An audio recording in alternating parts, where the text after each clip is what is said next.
Alright, this is Jake with Wild Jake Survival. I'm going to make a Paiute deadfall with this piece of willow right here. I want to carve this so that it's about 6 to 8 inches long. And the reason for that is I'm trying to set a trap that would be conducive of catching a rabbit or a raccoon, something of that size in nature. I'm going to angle this down so that you can see what I'm actually doing.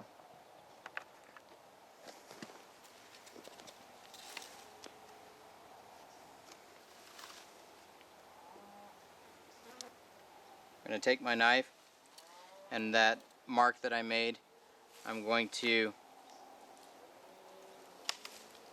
start from the hilt of my blade, and with my thumb choked up on the back of it, I'm going to rock this blade all the way around this branch until this meets all the way around, like so. And then I'm going to use my thumbs and I'm going to cut into that stopper cut that I just created. And I'm using my thumbs like this. I'm carving with the hilt of my blade so I have control and I don't blow through and cut past that stopper knot that I just made.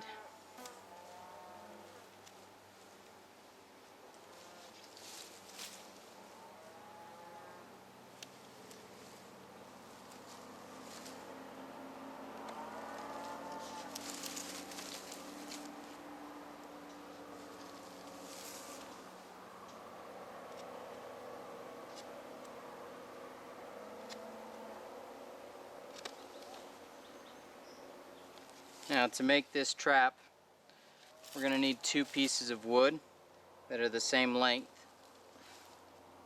and then we're going to need a 3rd piece of wood which is very, very small, and it'll be attached to our diagonal stick with a piece of cord that we made earlier from dog bane, and you can see that in our cord making tutorial.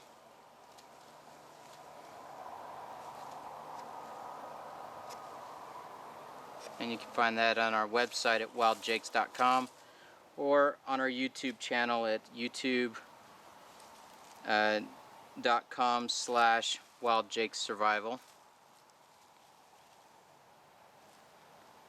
Okay, so I'm going to take this and break it like that. Clean it up a little, and then I'm going to make another one that's the same size. So I've got these 2 pieces right here.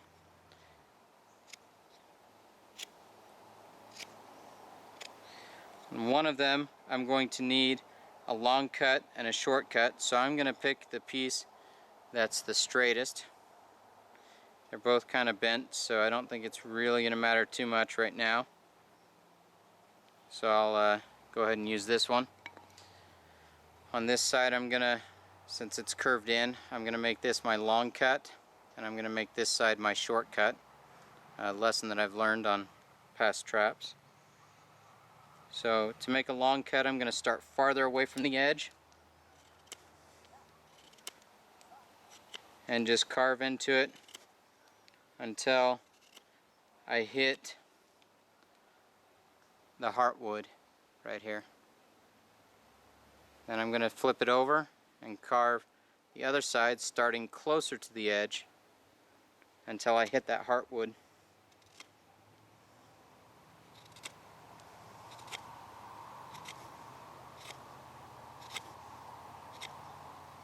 Okay, now I've got this knife edge right here. I want to actually flatten that out just a little bit so it'll bear the weight of the trap, or what I put on here.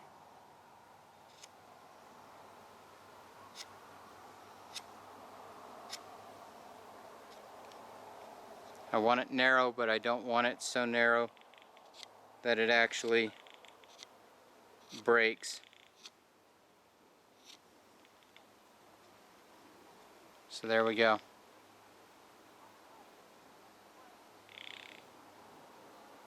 Like that.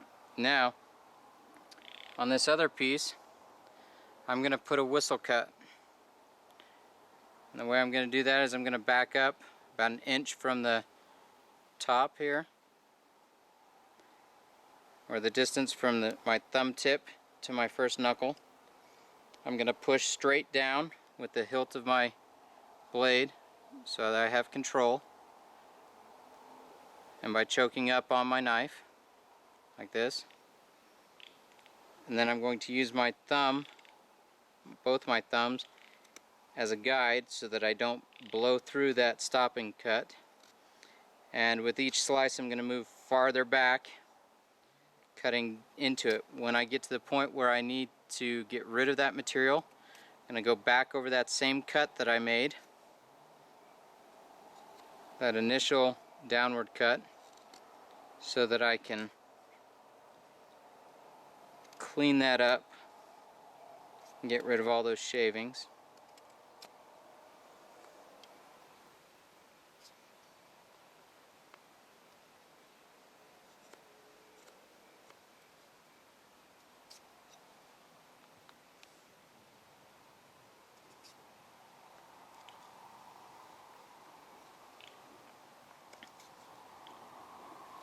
Now, here's a little trick about bushcraft. The prettier it looks, the better it's going to work for you. So, remember that. I've got my whistle cut now, and I'm going to take my other piece, and I'm going to check to see how well that sits in there, how well it travels. And it looks like it does just fine. So, I'm going to take this piece now, and I'm about an inch from the bottom. I'm going to cut all the way around using the hilt of my blade and rocking the knife forward. And I'm going to carve just right down into that notch. And the reason I'm doing that is I'm making a groove now. Instead of just using it as a stopping knot or a stopping cut, I'm going to make a groove for that string or that piece of cordage that we made earlier, so that I can tie it to there and it will stay in that spot that I want it to stay in. Now, I've got all this here, and so to clean that up I'm going to go over that cut again and just push, and it will all come right off.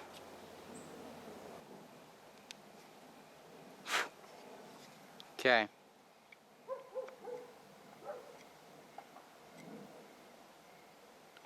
Again, the cleaner this is, the prettier it looks, the easier it'll work. So there we go. Now, I'm done with that for a little bit. So what I'm going to do is I'm going to take this cord, or rope that we made out of bark earlier, and I'm going to tie it to the end of this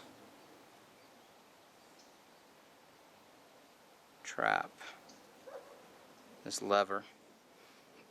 And the knot that I'm going to use here is just going to be a simple double half hitch. It's like the knot that you use to tie your shoe with.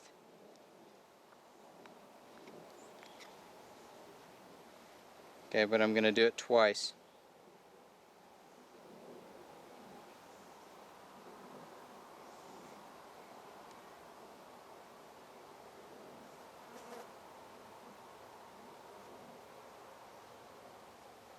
And the reason I'm going to do that is because this knot will choke up on this piece of wood as I pull, and so it will actually tighten up for me. I'm going to put that knot right there in line with this so that it's going to act like this. Okay? Now I've got this piece here, this string here, and that looks like that's going to work for me. Alright, I can angle that or change the angle on it. And because we made this cord the way we did, where we bent this over in the middle, I can unwrap this and put a twig in there, which will be my little... Okay, so there's my twig. I'm going to take this, I'm going to put it into this cord right here.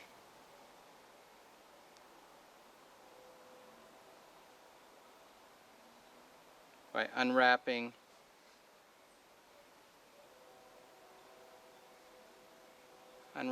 this rope just a little bit, a few twists.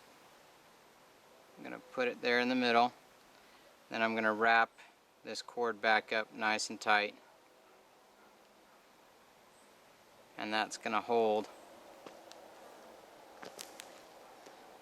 That's going to hold just like that.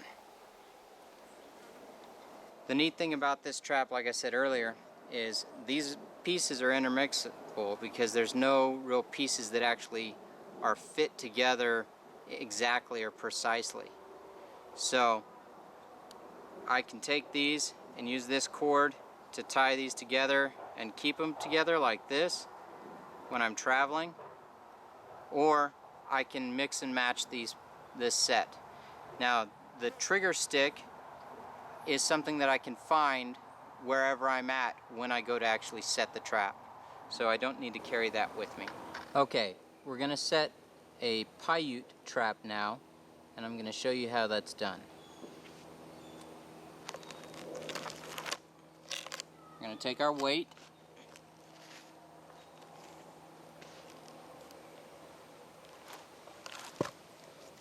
and with this weight we're going to take our two sticks, one with our whistle notch and the one with our long and short cut.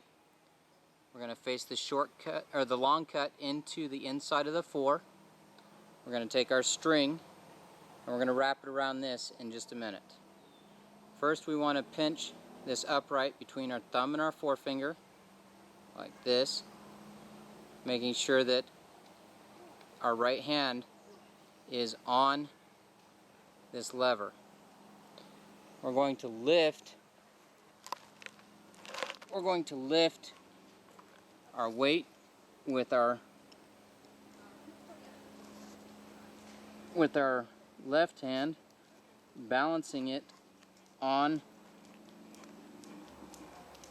this lever here.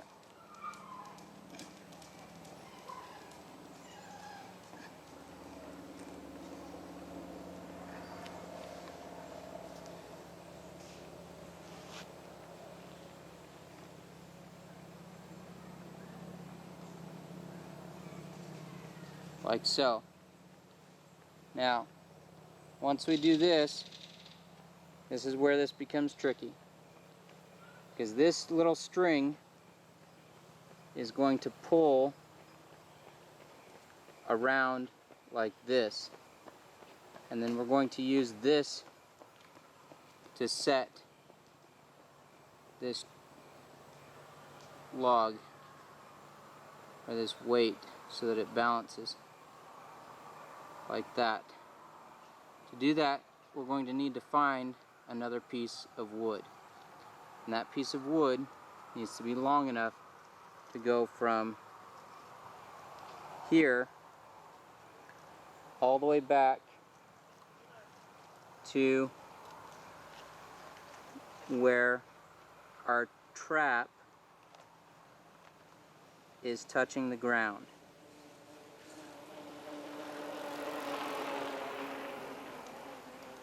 So now we're going to take this and we're going to cut it by measuring this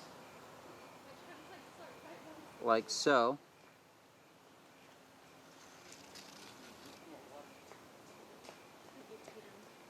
I'm going to take my thumbnail and mark this right here in the wood, so that when I cut that, I can cut it at the right place. I'm going to take my right hand again and I'm going to brace this before I let go with my left hand.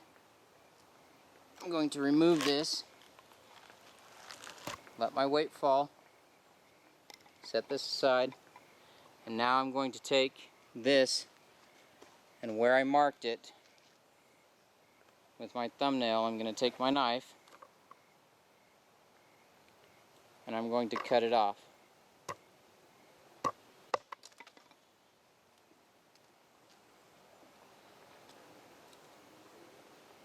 It's a good thing about having a sharp knife, and a sturdy one at that. Okay, so now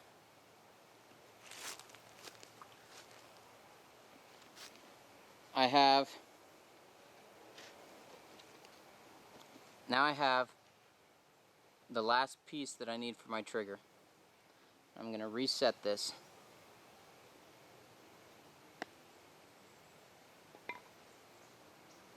One of the things I'm going to do that I noticed I was having a hard time with was balancing on the tip of that, so I'm going to make this a little more flat up here to give it a little more bite.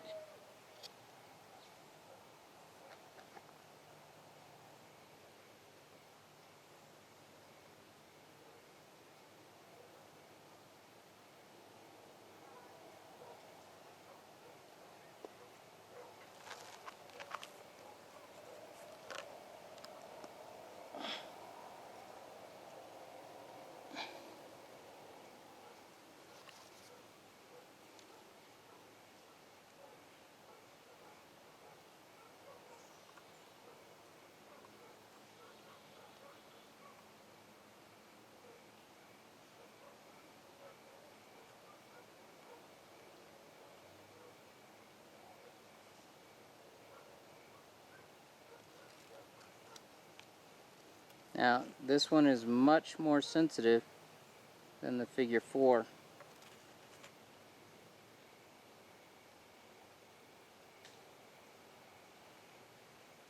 So, now this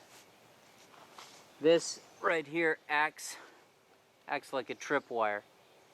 And I'm going to show this trigger to you a little bit better. So, what I've got is my 4 right here balancing the log or the weight. Again, this side right here would be my trail, not over here. This would be off of the trail. This is where the trail would go. Now, if you notice, that piece is connected by pushing back on that log or the weight, and it comes this way, and what it's pushing on is that little toggle.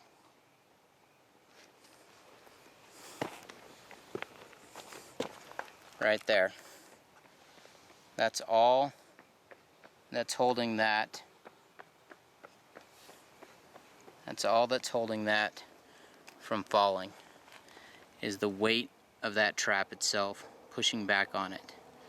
So you can see how much more sensitive this trap is. Again, right there would be my trail or my path. And right here I would have a flat stone or a flat or piece of wood sitting in there so that it's not driving. So it's not, the weight of this is not driving this into the ground and making it stay. Now this one, because it's so sensitive, and no matter which way I come at this and touch it, whether this way or this way, it's going to fall and set this off. So I'm going to do that and demonstrate it for you. Again, if I cut these angles right, all of this will kick out and away from the trap, leaving only this stick underneath with the animal crushed. And again, that piece of cord was a piece of cord that we made earlier out of dogbane, out of bark, from a plant that grows along the river, right over there.